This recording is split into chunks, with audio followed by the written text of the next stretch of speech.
I run that, like I said, all myself. I run that yourself? I manage all the properties myself. How many units? A little under 30. And you manage all of them yourself? Yeah. You put the tenants in there, you collect the rent, you do all that Renovations, shit? you name it, done. Bro, how do you do that? Yeah, I just do it. You gotta I'm you know what it is? Does somebody help you? Your wife help you something? No. Who gets the call when the toilet's backed up? Me. No, you don't. Yeah. No, you don't. Every call. Are you shitting me? Every call. Is it a nightmare? I don't shit. I do shit, but we'll shit you not.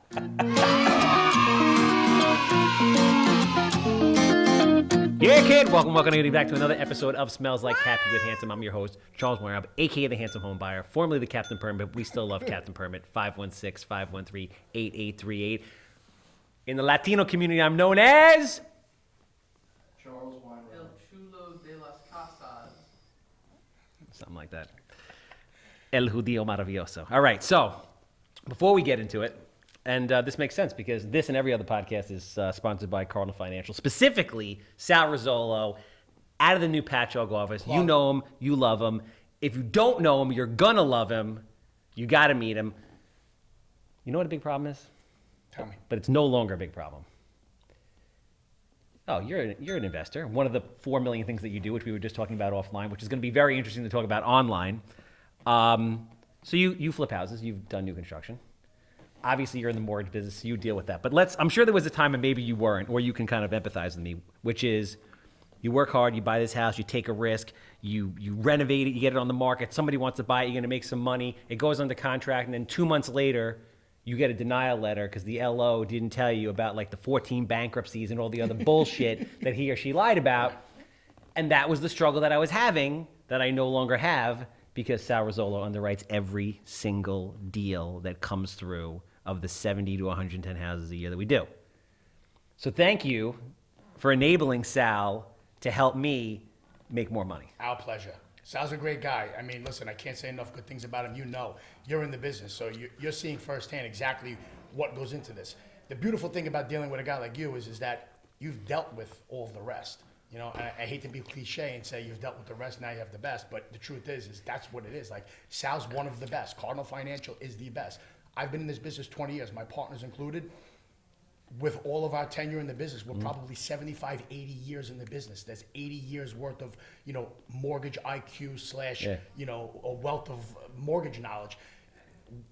What we do at Cardinal is unmatched to any other business, to any other bank. I mean, I've been at a couple. I'm not someone who likes to jump around. I like to grow roots, so to speak, and really, dig in, and I want to have longevity at a company. Sometimes, you're not afforded that just because of the way they run the business. But Cardinal's a different animal in that case. And Sal carved out his own little business, within, and I mean, he's got his own branch in Patchogue doing very well, but he's great at what he does. I mean, it's a testament to what he does, obviously, because you're someone who's dealt with so many different loan officers. Why would you deal with him if there's so many other people out there? I've never dealt with any of the LLs because they were all He's the best. And he's a funny guy. He's personable. He's just great to deal with. He's not just what I love about Sal the most, and what I try to say, and I was actually just talking to your camera guys, earlier on, and kind of like the knowing who you are in life. And there's a lot of people in this business right now, unfortunately, that, in my opinion, don't know who they are in life. And I think that that's one of the most important things to do. Sal knows who he is. He's playful. He doesn't take himself too seriously. No. And I'm the same way with myself. I like to be playful, and you got to have fun while you're doing it. You got a good accent, man. I was just thinking as you did, like name that accent. Where's it from? I mean, it's like very, very, very Italian, like Queens. I mean, I know you're from Queens, so I know it's not fair. But like, oh, you know, yeah, sorry, yeah, like I have a very nasally Jewish Long Island accent. It's not hot. Girls hear you and they're like, oh, I like this. I like this guy. I get that a lot. I've believe it or not, believe it or not, you said it, but I've been away on vacation where people say, wow, you have such an accent. And I'm like, really? I'm like, they peg you for New York in 2 minutes. Oh, in 3 seconds, because we say New York. We don't say New York, But I go away and people say, you have an accent. I'm like, really? I'm like, I feel like you have an accent. Yeah, no, I guess everybody has one, right? But yours is, yours is distinct. It's distinct, it's smooth, I like it. So for people who don't know, you're one of 4 partners. Correct. Love all you guys. I mean, and you run a division of Cardinal Financial, which is essentially, it's the Northeast division, but you basically run the East Coast. Is that an accurate statement? Pretty accurate, yeah. But as we just learned, you do a lot of different things. Yeah. And I think the cool part that really I think people should take away mostly from this podcast, which it really applies to every successful person that finds a niche. Like for me, at this point, it was flipping houses. For you, it's mortgages, which is you find something that you're really, really good at, you standardize the process, you bring in a team, you start doing very well, and then you use that as kind of like your base. And then you branch out and do other things that can help you make more money, but you never forget like where you come from and where the money's really coming from. Your core is your core. And Yes. I always believe that. Like the mortgage business always afforded me the opportunity because it was, you know, like unlike other jobs, I mean, and I say job, but this is a career. Like a job is, listen, whether it's a 9 to 5, an 8 to 6, or whatever the case may be, you punch a clock, you know how much you're gonna make. You need to live your life according to the amount of money that you make versus a commission-based business. And that's what the mortgage business has always been. So there's no cap. That's the beauty of the business, is that you wanna make $50,000 a month? Do the work. You wanna make $150,000 a month? Do more work. You wanna make $350,000 a month? Keep on going. Like there's literally no cap. So each person can only do so much, right? There's 24 hours in a day. Yeah.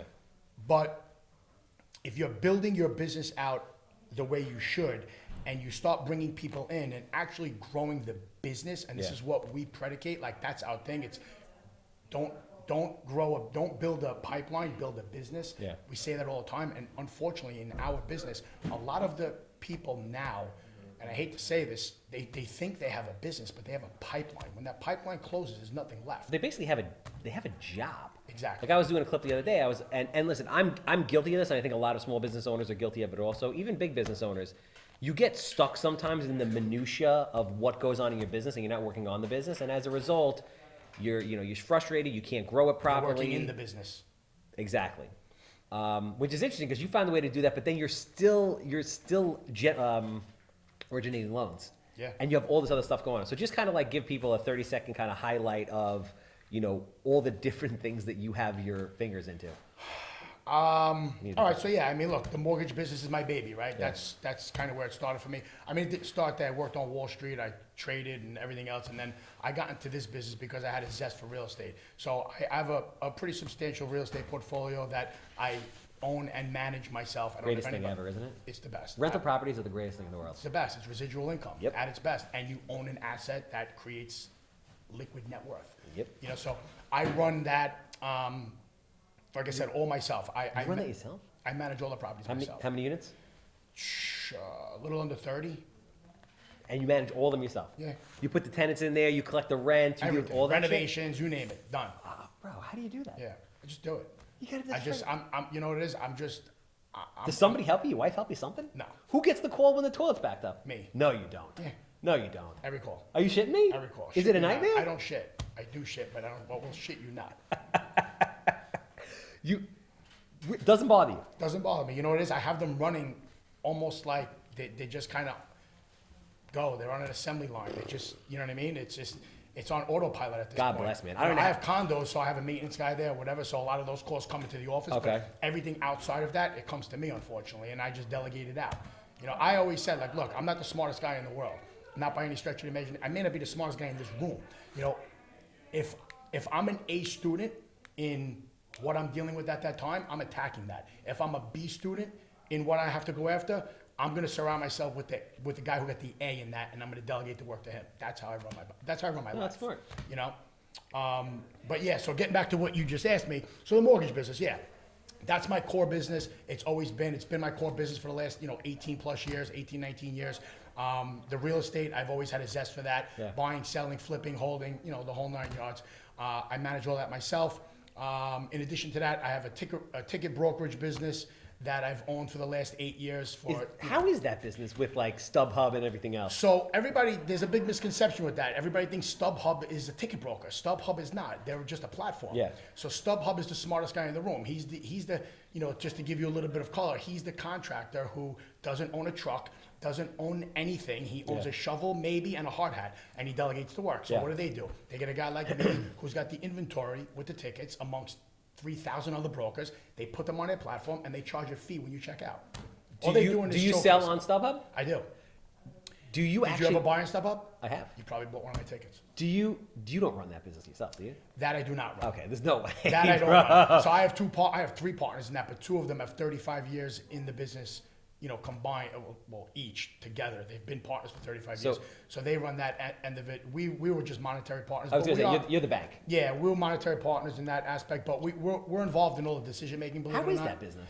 You know what? Prior to COVID, it was rocking. I mean, Yeah? Look at Hamilton. When Hamilton hit the street in Broadway, I mean, it took like 4 or 5 months just to kind of get off It the was- ground. yeah. But when it did, tickets like- were selling for $2,500 a pop. So basically, you have connects to get these things at face value, and then Yeah, I mean, mark 'em sometimes up. you pay up for them, but we Yeah. sell them, we wholesale them, we retail them, and we have 3,500 to 4,000, retail clients. CNN's a client; they buy tickets from us. Wow. A bunch of other different people, which I won't mention any names because I don't know where you're going to spread this out to. So. This is going all over the world, pretty much. I don't want to put everybody's business out Forever. there. Wow. No, Yeah. that's all. So, but how did you get into that? So I got into that because a friend of mine who would buy tickets from these brokers for a lot of years, he and I got close. We flipped a few houses together, started getting closer and closer, doing some business transactions. They needed some capital. They wanted to really expand the business. They always made a good living with it, don't get me wrong. They got the connects. But they wanted to expand the business, and they needed capital. So he brought it to me. I looked at the business. It made sense. They made money. We made money on it. Unfortunately, COVID hit. Everything closed down. Your money just stuck flat, done. You lost a ton of inventory. You didn't get refunds on those tickets? Some yes, some no. It just was for lack of a better word, it was just a clusterfuck, believe it or not. How did they not refund tickets if the show was closed? Some of them got refunded. Think about this. You have a bill with, Ticketmaster or Live Nation, this taxes that were paid on the way. Yeah, so there's a percentage. Were those types of businesses entitled to like PPE and stuff? Yeah, I think every business was entitled to PPP. Unfortunately, we didn't have employees that way. We had people Yeah. on draws and Yeah. different things. So, I mean, listen, it's probably better off in the end. But now the business is back. They took the mask mandate off on Broadway. So, Broadway, sports, music, anything like. 2 years though. It was 2 years. It was Yeah, fucked up 2 years. it was a full 2 years. And then there's the sports business, So I just recently partnered in the last 6 months with a company called ProScripts that I bought into that provides all the sports medicine to all Major League Baseball, NBA, NFL, the G leagues, Yeah. college teams, and referee associations. Just the list goes on and on. So just kind of involved in that business, not running the day to day, not involved, but just hoping that business will just keep on scaling as time goes on. So that's a privately held business, or that's Yeah. something that's a startup that's looking to go public eventually. Like I don't you're think- holding it I for don't think cash flow. I don't think public is in its future. I think though it could be set up potentially for a sale. To be honest with you, Yeah. it's a niche business. It's recession proof. What's your strategy with that? Is it monthly cash flow? Is it setting up for the eventual Yeah, sale? it's a combination of both. Believe it or not, it's monthly cash flow. It's a cash machine. And setting it up for a potential sale. Look, it's recession proof, right? Baseball and Major League Baseball is not going out of business, So- as far as I know. How did you? All right, so I mean, how did you get involved with something like that? And then when you look at these different businesses, because obviously they're all very different. You're talking about tickets. You're talking about medical. You're talking about mortgages. How do you decide? Like a lot of people just stay within one kind of genre of business. You're everywhere. How do you decide what's a good business, what's not a good business? What kind of due diligence do you do on these people? Because I think there's a lot of people that would like to get involved doing this Yeah. kind of stuff, but they don't know how. I mean, for me, I look at the economics of the business and I look at the space. So for those reasons, like I said, I mean, the ticket business is a little bit more risky, but it's event driven. So when there's a big event like a Hamilton, you're going to make a ton of money.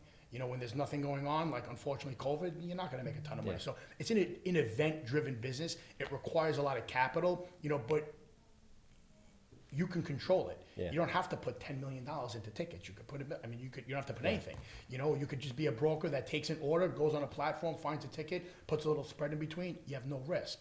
Yeah. So, I look at the economics of the business, and I look at the business from the standpoint of how sustainable is it? Is it recession proof? Like, is there, retail? I have no interest in. I have no interest in who can't come into work today because they got a tummy ache. I can't deal with that. It's not for me. I have no interest in it whatsoever. I opened up a barbershop, believe it or not, Ralph and I opened up a barbershop in 2018. I had a soft spot for my barber at the time. I said, he was unhappy where he was. Why don't you open up your own place? Do those things make money? If done correctly, I know one that makes 7 figures net to his pocket. 7 figures. Yeah. And he's not cutting hair. No, not even that. How many chairs? 10. How the fuck does he do that? I had 10 at mine. I had 8 barbers. How the fuck does he do that? $25, $30 a haircut, $25 for a beard, and they're just. And they're just cranking them They're out? doing a few hundred people a day.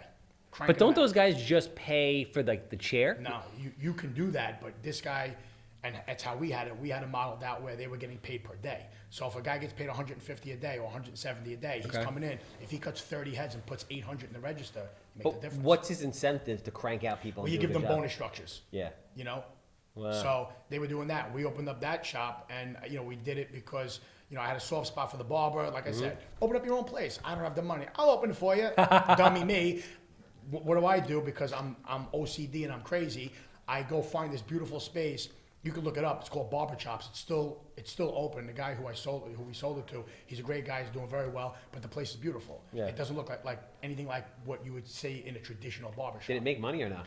It did make money, and then COVID hit, and I wasn't starting from scratch doing it again, so I sold it. I had no. Are you ever concerned with spreading yourself too thin?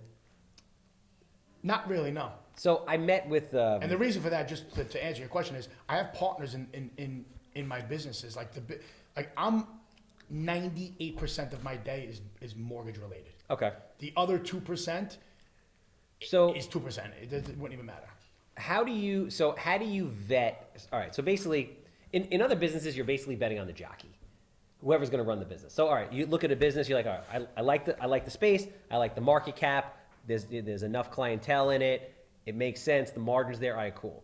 But if the person that's running it can't execute, doesn't matter. So I have a problem with partnerships. They've been very tough for me because I have a problem with authority and I like to do whatever the fuck I want to do. And I also work like a savage animal, which you do also. You've seemed to master the art of partnerships. You have 3 partners in the mortgage business, and it seems to work. From the outside looking in, Yeah, it seems to yeah. work. And I then got- you have all these other partnerships going. So I'll touch on that. Listen, it hasn't come without bumps and bruises. So just to get back to the barbershop, this guy was supposed to run the shop. I'll build it out. I'll put the money up. I'll take care of it. You have all the barbers, bring them in. You're running the show. Turns out all he can do is Cut hair. cut hair. Yep. Couldn't even turn the radio on. Yep. So now, guess what? It became my problem / baby. Yep. So now I'm not the type of person that's going to say, "Oh, I failed," or I'll work 24 hours a day if I So have you to. were there, or did So you get an operator? I had people coming in. I had girls at the front desk, but I was involved in the business every single day. Yeah. It became too much. That's why I said, it's done. But in terms of mastering the art of partnerships, yeah, you know what? You have to earn my trust. Yeah. And I have, with any of my partners in any businesses, I have very, very long-term relationships. Like I will say this, for Cardinal Financial specifically, my partners are the best partners anyone could ever Yeah. ask for. I've met I them all. They're awesome. All of them. I mean, I couldn't have scripted a better partnership I love with the Frank. dynamic that we had. Me, Frank, Ralph, Jim. It's just, and Ralph and I have been together 12 plus 13 years. I know Frankie actually introduced me to Ralph. Yeah. So that's where that came from. And our partnership is just, if there's one word that I would describe it, it would have to be special. Because usually people are at each other's throats. Yeah. They can't get along. Who likes it red? Who likes it green? Who likes it dark? Who likes it light? It just doesn't. It's not cohesive. Yeah. 2 people are tough, let alone 4. Yeah. We go to work every day. We all know we're working every day. We all know that we're all trying to, work on the business. Yeah. Like you mentioned earlier, we're working in the business to a certain extent, but we're always working on the business. And I think that's what separates us from the rest of the pack and the people Yeah. out there, where they're just micromanaging inside the business, and we're working on the business as a whole in totality and trying to really add value to the people that we have coming in. So why did you guys decide to go with Cardinal? Because, I mean, you've been in the business a long time. You could have went anywhere. So here was the thing. Every bank on Long Island is pretty much the same, whether it's, Bank A, Bank B, Bank C, D, or Z. They're all the same. We're talking mortgage banks, Mortgage and banks. then including BOA and Chase, or no? Not even Fundamental- BOA Chase. Bank of America, Chase, Wells, they're retail banks, they're behemoths. Got They it. can't close loans the way we close loans. They have a small credit box, it's not like that. I'm talking about privately held mortgage banks on Long Island. Got it. It doesn't matter if the owner's name is John, who's Frank, who's Mike, who's Andy. They're all the same. They Okay. all sell to the same investors. They all Yeah. adhere to the same guidelines. There's nothing proprietary about it. There's like, what's the value add to go from one to the other? And that was the thing. So, Ralph and I, were speaking to Cardinal, not, at one point, and then Frank was speaking to Cardinal through the hedge fund side, and then it wound up all coming together where, we made a deal. The truth is that, they're a company that is big in the sense of the volume aspect of the business, but they're small enough still where they're family oriented and you can get to the owner and you can get to the higher. And, again, we're running our own business. I mean, we carved out our entire business within the company, but the tech that they have, and again, we could all agree, right? That's where this world is going, and Yeah. look what we have sitting in front of us. So it's like I'm probably the biggest dinosaur, antiquated guy in the room. I'm lucky I have an iPhone that I can operate, but their technology was so superior to anyone else's out there. Everybody uses Encompass. It's an antiquated loan operating software. They have Octane. Octane is a proprietary system that they built out and perfected, that it creates workflows and just has the loans. You know why? Because you deal with plug Sal Rizzolo, and Sal Rizzolo gets your loans done in 6 days. How does he do that? Not because Sal's the best, but not because Sal's Superman, because Sal uses Octane, and Octane enables him to do that. Before I met Sal, I was like, the processing on loans was so bad that I was calling people I know. I'm like, are there companies that process outside? Like what is going on? Like, I'm trying to understand, like, what the fuck goes on that these things take 90 days? It's not that we're not curing cancer. And so let me tell you the difference. So if you went to a regular mortgage bank that has 10 underwriters versus Cardinal, who has, let's say, 200, our system essentially reads, understands, and underwrites the file. So when it asks for certain conditions, there's buckets that need to be fulfilled. It's going to give you the same no matter what underwriter has it. It has nothing to do with underwriter discretion. So when the underwriter goes into the file, he or she is actually looking at it almost like a checklist, saying, okay, fulfilled, is that what we asked for? Yes, check, check, check, check, check. And you get the same commitment out of every single underwriter versus now the privately held Long Island Mortgage Bank, 10 underwriters. If you give, the Charles Weinraub file to 10 underwriters, you're going to get 10 different commitments. Why? Because they have feel-good conditions. Oh, well, I don't know. Is he really going to do this? Or I want this. And they ask for a letter for this, and they ask for that. And then the conditions just pile up. It's not even in our vocabulary. It's, Are you guys selling the loans, or is Cardinal portfolioing everything? We service. So you hold everything. Fannie, Freddie, Ginnie, so anything conforming, high balance, Fannie, Freddie, Govy, VA, FHA, we hold. We service it all. You hold all of it. Yep. We don't service the jumbos and the co-ops, of course, but we may soon start to dabble in that. But for the Fannie, Freddie, and the Ginnie, all the agencies, we service it all. Does that make it easier because you don't have to worry about passing it off to somebody else? Yeah, it makes it a lot easier because we underwrite right to the agencies. Yeah. We don't have any overlays. Like, so if I'm going to sell the loan like somebody else would to Citibank, I have to underwrite to their guidelines. Yeah. If I go to sell the loan to them and then they say, we don't like that because it's not dotted correctly, then I'm purchasing the loan. Yeah. That loan sits on the warehouse line, you have other problems. This is right to the agency. So we run a DU, LP, Fannie, Freddie, it gets approved, It just goes right to them. done deal. Easy peasy. Why wouldn't more lenders do that? Like, why wouldn't more loan officers do that? More loan officers? Or just, I'm not using the correct terminology, but mortgage bankers. Like, why wouldn't they do that? They don't have the money for it? Yeah, some of them don't. It's riskier. Some of them don't possess the right criteria and credentials. Is it a licensing issue? Yeah, well, they have to be approved by Fannie, Freddie, and Ginnie, and some of them don't have the agency approvals. So some of them do, but they don't want the risk. Some of them don't because they don't have the proper credentials to be able to get it. It's a combination of a couple different things. It's risk-based versus, they feel like, what, I'm going to underwrite the loan, city's going to buy it, I'm going to go to the cash window, I'm going to get paid, done, see you later. But then guess what? How does that look for your client? Now, you ready? I do your loan. I sell it to Citi. Yeah. Citi sells it to Chase 6 months later. Yeah. 6 months after that, Chase sells it to somebody else. You're getting bounced around. Now, we service the loan. So if you do a loan with Sal Rizzolo, every client gets a mortgage statement with Sal's face, with his email, his cell phone, all his contact info in a banner with all their information, and it just speaks to credibility. I mean, you're a real lender, you're a real bank. Now, in the state of New York, we all know we get to pay that lovely New York State mortgage tax, right? Yep. So we do a SEMA same day. Yep. So if Sal does a loan in Brooklyn and the mortgage tax is 10 grand, we consolidate the mortgage tax one day, so we save them 10 grand. So for retention purposes, who's going to go outside us and refi? No one, because our closing costs are way cheaper. You can't compete. There's no competition. I got to ask you the big question. Don't do it. What do you think on that? I don't know.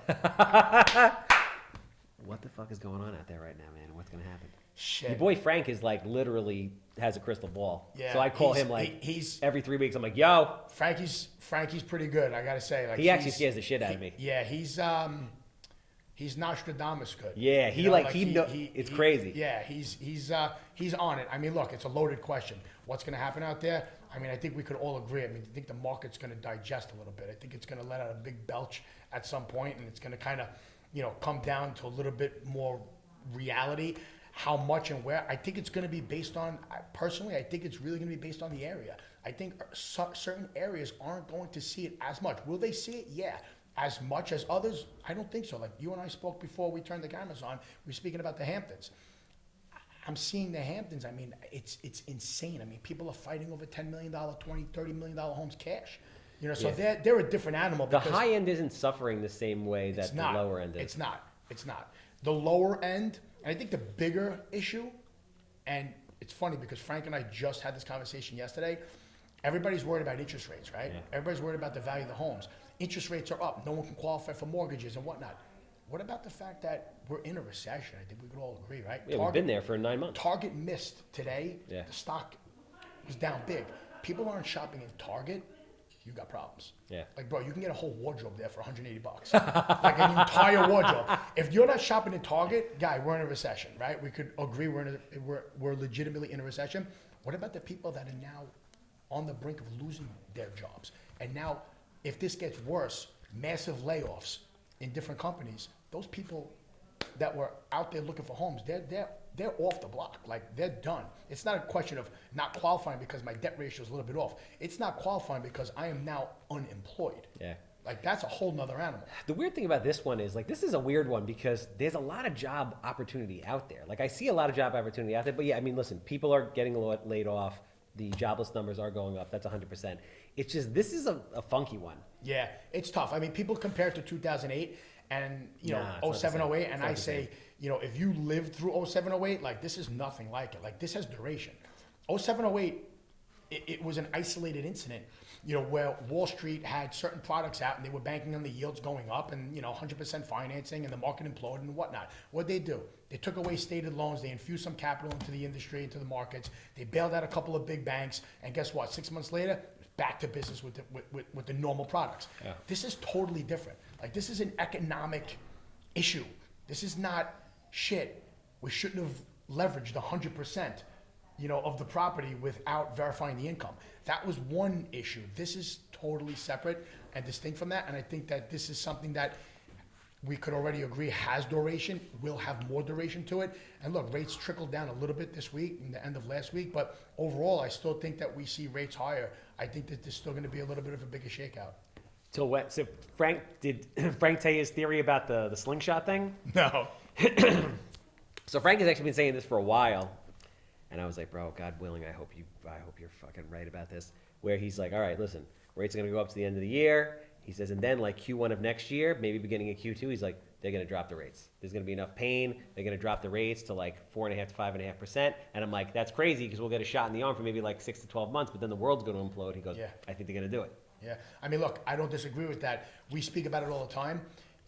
They like to be the hero, the Fed, at some point. Right now, they're the zero. And after they keep raising, I do think at some point when they curb inflation, they will overcorrect. And if they overcorrect, the rate will come down substantially. I read an article, Fannie Mae kind of thought at some point next year, maybe end of Q1, early Q2, give or take.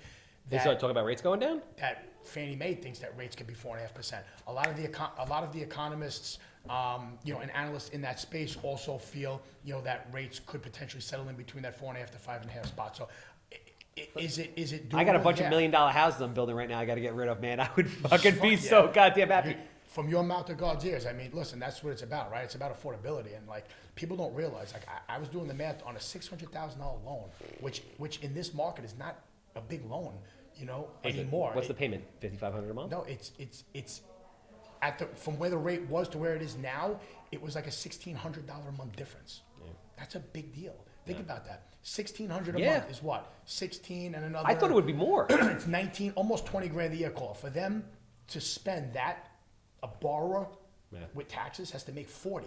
Yeah. So you just took 40,000 more of their income just to qualify for the same mortgage. Yeah. It's tough. It's scary. Listen, we're in uncharted waters, no doubt. We haven't seen the market pop this much, this quick in decades. Although I think that the market will absorb it at some point, digest it, figure it out, let the dust settle. The dust hasn't settled yet. And once the dust settles, I think that there will start to be more purchasing of treasury bonds. Yeah. And between that and a cut from the Fed, I think that could be the reason why we get down to those levels. I mean, look, I don't have a crystal ball. I left that in my office, but if I had it here, I would tell you where I think, but that's just my personal opinion. I could be dead wrong. I gotta tell you, you seem pretty calm though. I'm very calm. I mean, listen, I mean, listen, you're probably the one person who I've met in a long time who speaks just as, if not faster than I do, which I appreciate. Normally people are like, could you slow down? Like, you get it. yeah. You're seeing the words coming You out and I of my were mouth. wound the fuck up, man. I Yeah, love it's it. like we got battery packs on our back. But you're like, and I don't know, are you calm because you've been through this before, or are you calm because you're diversified and you're like, all right, listen. I'm calm for a lot of reasons. I'm calm, yes. I'm calm because I've been through a few cycles, you know, in my tenure in this business, for one. And two, I'm calm because, and you'll appreciate this, I do not live above my means. There you go. I live within my means. In some instances, I live below my means, and There I've you go. always been that way. So for me, like, I could weather a storm. You know, I don't spend my last dollar. It's just not my style. You know what I Yeah. mean? You know, I have kids and, you know, a wife and kids and a lot of responsibilities, a lot of people that depend and count on me. So, you know, for me to be out there and throwing it around for no reason, it's silly at this point. I did it. I lived my life. I blew a lot of money, don't get me wrong, but I learned from my mistakes. So, you know, for me, it's all about, and I know that you predicate that, That's you my preach thing. and preach.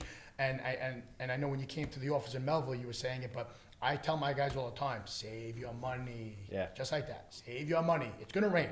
You're going to get that rainy day.